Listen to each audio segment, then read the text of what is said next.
Just kidding. Building up a little tension there for the viewers. Actually, we don't have anything to do. And just to continue the conversation with me, somebody who doesn't like cops, and this person who is a cop, let me explain to you the reasons why I don't think your response is sufficient, sir, in terms of starting the conversation.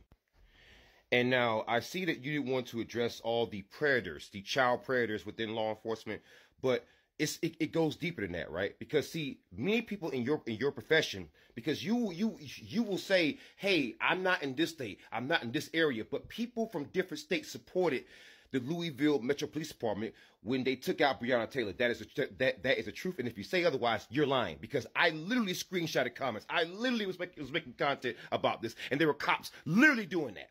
Literally sharing memes about Breonna Taylor. However, if the country knew the Louisville Metro Police Department was filled with child predators with their Police Youth Explorer program, maybe they wouldn't have, believed them. Maybe they would have believed the victim, Breonna Taylor. Did you know that money was missing from the Breonna Taylor residence as well? Did you know that the warrant that was obtained was falsely obtained? That woman lost her life and none of those cops went to prison?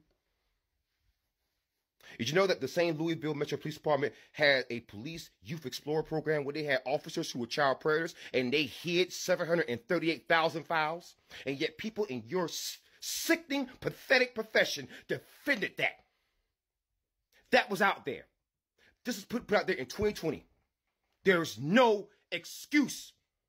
I want you to address your fellow brothers in law enforcement who defended that department, even though this information was out there. I don't want to hear the freaking excuse. I don't want to hear the excuse. I do not want to hear the excuse. They didn't know. They are cops. They are supposed to investigate. Meaning, if they don't know, there's no reason for me to know, right? So let's not deflect. Let's address the issue. I presented studies from the freaking DOJ website.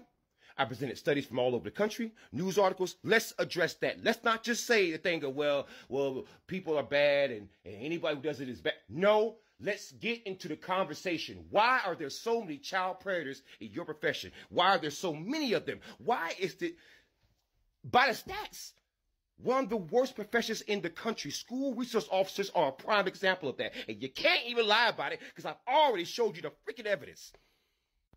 And here's another prime example, the Police Youth Explorer program across the country. Did you know who started that program? The Boy Scouts of America. Let me ask you a question. What do you think happened? Do you know that there's hundreds of thousands of dollars worth of lawsuits and settlements across the country? So I don't care which department you work for. Let me know the name of them. And I guarantee you I'll find you a child predator. I guarantee you I'll get one of your officers locked up. Guarantee you. Bet money on it. Bet money on it. In fact, I've already taken up this challenge 7 times, and I've only failed that challenge once. Once. In fact, if you don't believe that, my wife is a court reporter. Okay? She will tell you I have had a hand in causing federal consent decrees against police departments.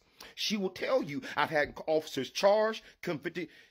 I mean, seriously. And I target cops who commit heinous crimes against children.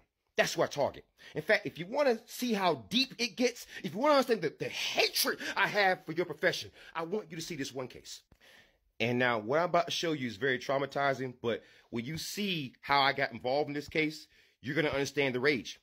A Winthrop police lieutenant in Massachusetts, whose name is James Feely, he essayed a black girl that he adopted. A white man, he adopted a black girl. He essayed her. He confessed to it on Christmas night in a cemetery to his fellow members of the Blue. I called Massachusetts State Police the same day that I found it out, and I told them to take all the children out of that home. I'm going to show you proof of that, and I'm going to show you what happened when they did not listen to me. A 2-year-old passed away in the same home.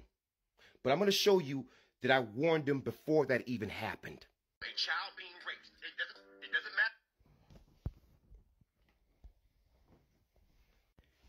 And that was before the 2-year-old passed away in the same home, because they left a 2-year-old with his wife, and his wife is also accused of being a photographer who allowed her husband to watch children as she's taking pictures, and she knew her husband had a problem.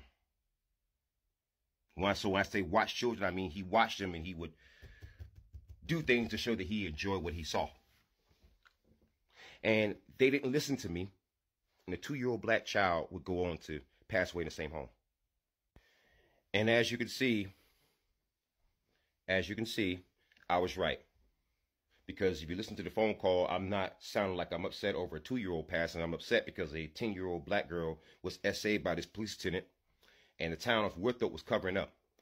Local residents called me and told me that. They showed me evidence of it.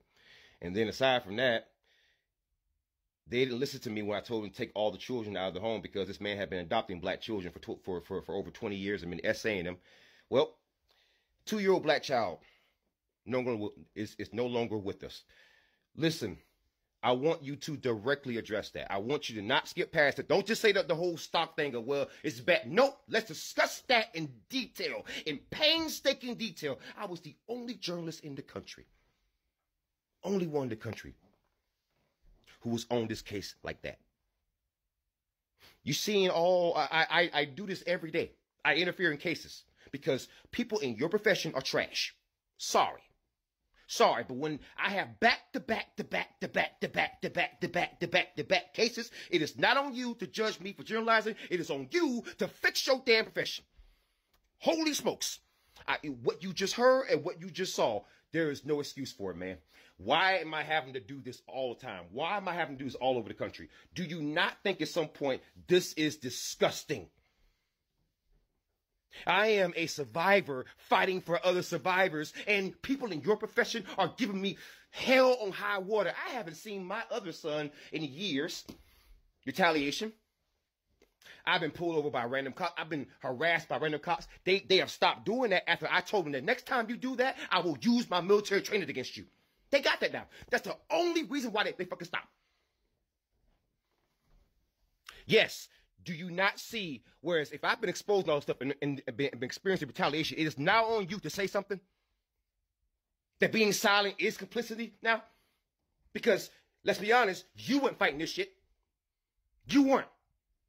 We know who was. I just showed you who was. So let's address the issue. Let's not just say stock stuff like, oh, this is bad, I think this is bad. Let's discuss it in detail. You want to bridge a gap, then bridge the damn gap. Honest conversations.